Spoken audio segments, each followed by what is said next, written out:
ವೀಕ್ಷಕರೇ, ನಿಮ್ಮೆಲ್ಲರಿಗೂ ಮಾತು ಮಂಥನಕ್ಕೆ ಪ್ರೀತಿಯ ಸ್ವಾಗತ. ನಾನು ಕೆಜೆಹಳ್ಳಿ ಸುರೇಶ್.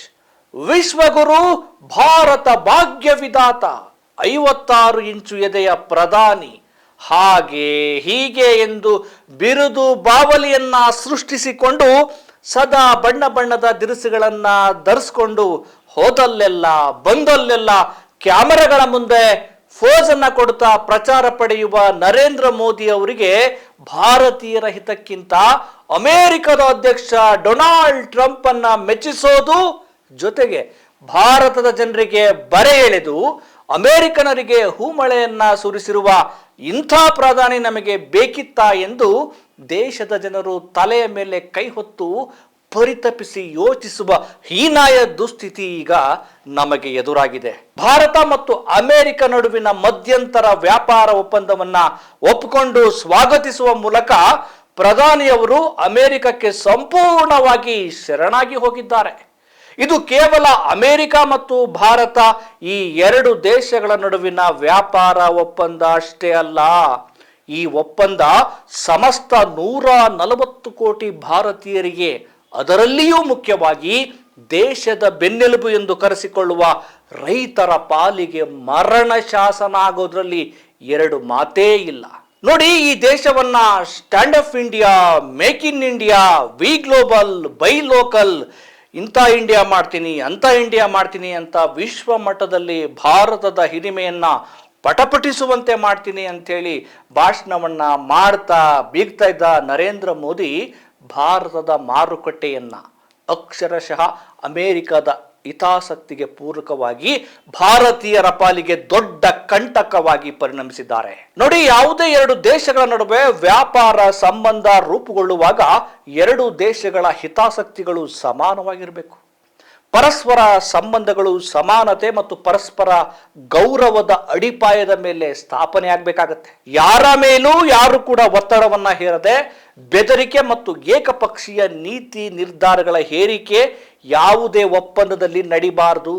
ಆದ್ರೆ ಭಾರತ ಮತ್ತು ಅಮೆರಿಕ ನಡುವಿನ ಈ ವ್ಯಾಪಾರ ಒಪ್ಪಂದ ಕಾರ್ಯರೂಪಕ್ಕೆ ಬಂದಿರುವ ರೀತಿ ನೀತಿಗಳನ್ನ ನೀವೇನಾದ್ರೂ ಗಮನಿಸಿದ್ರೆ, ಇದು ವಿಶ್ವದ ದೊಡ್ಡಣ್ಣ ಎಂದು ಕರೆಸಿಕೊಳ್ಳುವ ಅಮೆರಿಕದ ಅಧ್ಯಕ್ಷನ ಆಜ್ಞೆಗೆ ನಮ್ಮ ದೇಶದ ಪ್ರಧಾನಿ ನರೇಂದ್ರ ಮೋದಿ ಅವರು ಆಜ್ಞಾಪಾಲಕನಂತೆ 56 ಇಂಚಿನ ಪ್ರಧಾನಿ ನಡು ಬಗ್ಗಿಸಿ ಜಿ ಹುಜೂರ್ ಎಂದು ಒಪ್ಪಿಕೊಂಡಂತೆ ಇದೆ.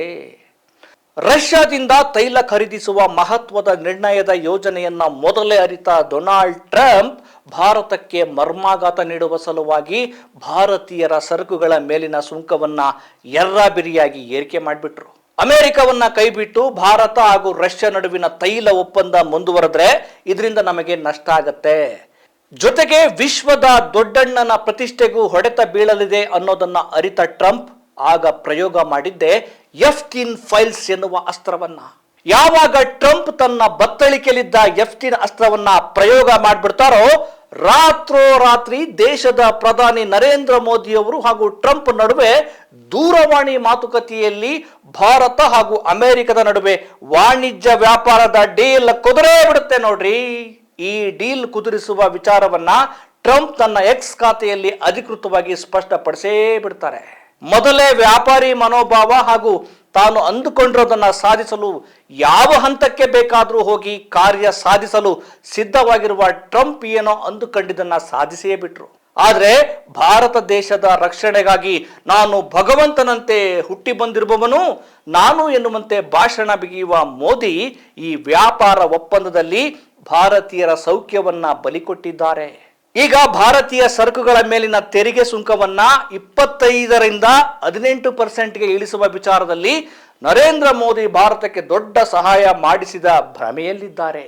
ಟ್ರಂಪ್ ಆತ್ಮೀಯ ಸ್ನೇಹಿತ ಪ್ರಧಾನಿ ಮೋದಿಯವರು ಇದಕ್ಕೆ ಪ್ರತಿಯಾಗಿ ಅಮೆರಿಕದ ಸರಕುಗಳ ಮೇಲಿನ ಸುಂಕವನ್ನ ಭಾರತ 0ಗಿಳಿಸಿ ಸ್ನೇಹಕ್ಕೆ ಸ್ನೇಹ, ಪ್ರೀತಿಗೆ ಪ್ರೀತಿ ಎನ್ನುವ ಹಾಡಿನಂತೆ ತಮ್ಮ ಸ್ನೇಹದ ಪಾರಮ್ಯವನ್ನ ಮೆರೆದಿದ್ದಾರೆ. ಇದು ಸ್ನೇಹ ಪಾರಮ್ಯವೋ ಅಥವಾ ಎಫ್ಟೀನ್ ಫೈಲ್ಸ್ನ ಪ್ರಭಾವವೋ ಈ ಬಗ್ಗೆ ಖುದ್ದು ಮೋದಿ ಅವರೇ ಸ್ಪಷ್ಟಪಡಿಸಬೇಕಿದೆ.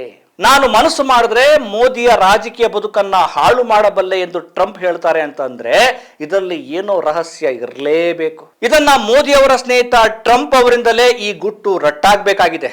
ಈ ವಿಚಾರ ಒತ್ತಟಿಗಿರ್ಲಿ. ಇನ್ನು ವಾಣಿಜ್ಯ ಒಪ್ಪಂದದ ವಿಚಾರಕ್ಕೆ ಬರೋದಾದ್ರೆ, ಮೇಲ್ನೋಟಕ್ಕೆ ಸಾಮಾನ್ಯ ಜನರಿಗೂ ಈ ತಾರತಮ್ಯದಿಂದ ಆಗಿರುವ ಅನ್ಯಾಯ ಸ್ಪಷ್ಟವಾಗಿ ಕಾಣ್ತಾ ಇದ್ರು ಕೂಡ ನರೇಂದ್ರ ಮೋದಿ ಅವರ ನೇತೃತ್ವದ ಸರ್ಕಾರ ಇದನ್ನ ಅತ್ಯಂತ ಹೃದಯಪೂರ್ವಕವಾಗಿ ಸ್ವಾಗತ ಮಾಡಿದೆ. ಭಾರತದ 149 ಕೋಟಿ ಜನರಿಗೆ ಮಾಡ್ತಿರುವ ಮಹಾ ದ್ರೋಹ ಆಗಿದೆ ಅನ್ನೋದನ್ನ ಅವರು ಅರ್ಥನೇ ಮಾಡ್ಕೊಂಡಿಲ್ಲ. ಜೊತೆಗೆ ಇವರಿಗೆ ನಾಚಿಕೆ ಮಾನ ಮರ್ಯಾದೆ ಏನಾದ್ರೂ ಉಳಿದಿದೆಯಾ ಅಂತ ದೇಶದ ಜನರು ಪ್ರಶ್ನೆ ಮಾಡಬೇಕಾಗಿದೆ. ಸದ್ಯ ಭಾರತ 40% ತೈಲವನ್ನ ರಷ್ಯಾದಿಂದ ಖರೀದಿ ಮಾಡ್ತಾ ಇದೆ. ಇದೀಗ ಡೊನಾಲ್ಡ್ ಟ್ರಂಪ್ ಅವರ ಆದೇಶಕ್ಕೆ ತಲೆಬಾಗಿರುವ ಪ್ರಧಾನಿ ನರೇಂದ್ರ ಮೋದಿ ಅವರು ರಷ್ಯಾದಿಂದ ತೈಲ ಖರೀದಿಯನ್ನ ಕೈಬಿಟ್ಟು ಅಮೆರಿಕ ಮತ್ತು ವೆನಿಜುವೆಲಾ ದೇಶಗಳಿಂದ ತೈಲವನ್ನ ಖರೀದಿಸಲು ಒಪ್ಪಿಕೊಂಡಿರುವುದು ಈ ಒಪ್ಪಂದದ ಮುಖ್ಯ ವಿಷಯವಾಗಿದೆ. ಇದನ್ನ ನೋಡಿದಾಗ ಅಮೆರಿಕಾಗೆ ಭಾರತ ಸಂಪೂರ್ಣ ಶರಣಾಗತಿಯನ್ನ ಕೊಟ್ಟಿದೆ. ಇನ್ನು ಈ ಒಪ್ಪಂದದಿಂದ ಮುಂದೆ ಎದುರಾಗುವ ಪರಿಣಾಮಗಳನ್ನು ನಾವು ನೋಡೋದಾದ್ರೆ, ಇದರಿಂದ ಮುಂದಿನ ದಿನಗಳಲ್ಲಿ ದೇಶದಲ್ಲಿ ಪೆಟ್ರೋಲ್ ಮತ್ತು ಡೀಸೆಲ್ ಬೆಲೆ ಏರಿಕೆಯಾಗುತ್ತೆ. ಇದರ ಪರಿಣಾಮವಾಗಿ ಉಳಿದ ಅಗತ್ಯ ವಸ್ತುಗಳ ಬೆಲೆ ಕೂಡ ದುಬಾರಿ ಆಗ್ಬಿಡುತ್ತೆ. ಈ ಒಪ್ಪಂದದಿಂದ ಆಗಲಿರುವ ಸಣ್ಣ ಪುಟ್ಟ ಲಾಭಗಳನ್ನ ದೊಡ್ಡ ಸಾಧನೆ ಅಂತೇಳಿ ಬಿಂಬಿಸ್ತಿರುವಂತಹ ಮೋದಿ ಸರ್ಕಾರ ಭಾರತೀಯರಿಗೆ, ಮುಖ್ಯವಾಗಿ ದೇಶದ ರೈತ ಸಮುದಾಯಕ್ಕೆ ಆಗುತ್ತಿರುವ ನಷ್ಟವನ್ನ ಉದ್ದೇಶಪೂರ್ವಕವಾಗಿ ಮರೆಮಾಚ್ತಾ ಇದೆ. ಈ ಒಪ್ಪಂದವನ್ನೇನೋ ಅಮೆರಿಕದ ರೈತ ಸಮುದಾಯ ಒಕ್ಕೊರಲಿನಿಂದ ಸ್ವಾಗತಿಸಿ ಕುಣಿದಾಡ್ತಾ ಇದೆ. ಆದ್ರೆ ಭಾರತೀಯ ರೈತರ ಪಾಲಿನ ಮರಣ ಶಾಸನ ಅನ್ನೋದನ್ನ ನಾವೆಲ್ಲರೂ ಮರಿಬಾರ್ದು.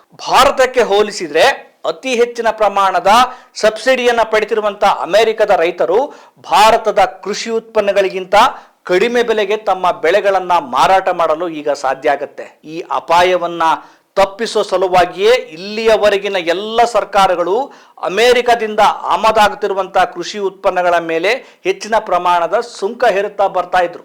ಈಗ ಈ ಆಮದು ಸುಂಕ ರದ್ದುಗೊಳಿಸಿದ್ರೆ ದೇಶದ ಮಾರುಕಟ್ಟೆಗಳಲ್ಲಿ ಅಮೆರಿಕದ ಅಗ್ಗದ ದರದ ಆಹಾರ ಧಾನ್ಯ, ಹಣ್ಣು, ತರಕಾರಿ, ಡೇರಿ ಉತ್ಪನ್ನಗಳು ಲಗ್ಗೆ ಹಿಡುತ್ತೆ. ಇದರಿಂದ ಭಾರತದ ರೈತರು ಅಕ್ಷರಶಃ ಬೀದಿಗೆ ಬಿದ್ದು ದಿವಾಳಿಯಾಗುವ ಸ್ಥಿತಿಗೆ ತಲುಪ್ತಾರೆ. ರೈತರು ನಿಜಕ್ಕೂ ಸಂಕಷ್ಟಕ್ಕೆ ತಲುಪ್ತಾರೆ. ಸಂಪೂರ್ಣವಾಗಿ ಶರಣಾಗತಿಯಾಗಿರುವ ಈ ಒಪ್ಪಂದಕ್ಕೆ ಭಾರತೀಯರ ಹಿತರಕ್ಷಣೆಯ ಉದ್ದೇಶ ಖಂಡಿತ ಇಲ್ಲ. ಅಮೆರಿಕದ ನ್ಯಾಯಾಲಯದಲ್ಲಿ ಮೊಕದ್ದಮೆಗಳನ್ನ ಎದುರಿಸ್ತಾ ಇರುವಂತಹ ಮೋದಿಯವರ ಉದ್ಯಮ ಸ್ನೇಹಿತ ಅದಾನಿ ಅವರ ರಕ್ಷಣೆ ಮತ್ತು ಜೆಫ್ರಿ ಎಫ್ಸ್ಟೈನ್ ಫೈಲ್ಸ್ ನಲ್ಲಿ ಕಾಣಿಸಿಕೊಂಡಿರುವ ಪ್ರಧಾನಿ ಮೋದಿ ಮತ್ತು ಅವರ ಸಂಪುಟದ ಸದಸ್ಯರ ಇತರೆ ಹೆಸರುಗಳಿಂದಾಗಿ ಸೃಷ್ಟಿಯಾಗಿರುವಂತಹ ಒತ್ತಡದ ಭಾಗವಾಗಿ ಕೇಂದ್ರ ಸರ್ಕಾರ ದೇಶ ವಿರೋಧಿಯಾಗಿರುವಂತಹ ಒಪ್ಪಂದಕ್ಕೆ ಒಪ್ಪಿಕೊಂಡಿದೆ ಅಂತ ಹೇಳಿ ಆರೋಪಗಳನ್ನ ಮಾಡಲಾಗ್ತಾ ಇದೆ. ಜೊತೆಗೆ ಈ ಆರೋಪವನ್ನ ತಳ್ಳಿ ಹಾಕಲು ಸಾಧ್ಯವಾಗದಿರುವಂತಹ ವಾತಾವರಣವನ್ನ ಸ್ವತಃ ಮೋದಿ ಸರ್ಕಾರ ನಿರ್ಮಾಣ ಮಾಡಿದೆ. ಹಾಗೆ ನೋಡಿದ್ರೆ ಜಾಗತಿಕವಾಗಿ ಭಾರತ ಹಿಂದೆಂದೂ ಇಷ್ಟೊಂದು ದುರ್ಬಲ ಆಗಿರ್ಲಿಲ್ಲ ಕಣ್ರಿ. ಇಂತಹ ದುರ್ಬಲ ಪ್ರಧಾನಿಯನ್ನ ಈ ದೇಶ ಕಂಡಿರ್ಲಿಲ್ಲೇ ಇಲ್ಲ. ಪ್ರಧಾನಿ ಇಂದಿರಾ ಗಾಂಧಿ ಅವರು ದೈತ್ಯ ಅಮೆರಿಕದ ಒತ್ತಡವನ್ನ ಲೆಕ್ಕಕ್ಕೆ ತೆಗೆದುಕೊಳ್ಳದೆ ಪಾಕಿಸ್ತಾನವನ್ನ ಮಟ್ಟ ಹಾಕಿದ್ರು. ಈಗ ಅದು ಇತಿಹಾಸ ಆಗಿದೆ. ಬರೀ ಭಾಷಣ ಘೋಷಣೆ ಮಾಡೋದು, ಕೈಕುಲ್ಕಾಟ ಮಾಡೋದು, ಸ್ವಪ್ರಚಾರ ಮಾಡ್ಕೊಳ್ಳೋದೆ ಪ್ರಧಾನಿ ನರೇಂದ್ರ ಮೋದಿ ಅವರು ಅದು ಕೆಲಸ ಅಂತ ಅನ್ಕೊಂಡಿದ್ದಾರೆ. ನಿಜವಾದ ದೇಶ ರಕ್ಷಕ ಬಂಡಲ್ ಭಾಷಣಗಳಲ್ಲಿ ಮುಳುಗದೆ ದೇಶದ ಜನರ ಆಶೋತ್ತರಗಳಿಗೆ ಸ್ಪಂದಿಸುವ ಕಾರ್ಯದಲ್ಲಿ ಕಾರ್ಯೋನ್ಮುಖನಾಗಿರ್ತಾನೆ. ಆದರೆ ನರೇಂದ್ರ ಮೋದಿ ಅವರಿಂದ ಇದನ್ನೆಲ್ಲ ನಿರೀಕ್ಷೆ ಮಾಡೋಕೆ ಸಾಧ್ಯನಾ? ಯಾಕೆ ಅಂದ್ರೆ ಅವರ ವಿಚಾರಗಳೇ ಬೇರೆ ಬೇರೆಯಾಗಿವೆ. ಕೊನೆಯದಾಗಿ, ಚಪ್ಪಾಳೆಯಲ್ಲಿ ಹುಟ್ಟಿದ ನಾಯಕ ಕೊನೆಗೆ ಚಪ್ಪಾಳೆಯಲ್ಲಿಯೇ ಸಾಯುತ್ತಾನೆ ಎನ್ನುವ ಲೇಖಕ ಪಿ ಲಂಕೇಶ್ ಅವರ ಮಾತಿನ ಮೂಲಕ ಇವತ್ತಿನ ಈ ಮಾತು ಮಂಥನ ಮುಗಿಸ್ತಾ ಇದ್ದೇನೆ. ನಮಸ್ಕಾರ.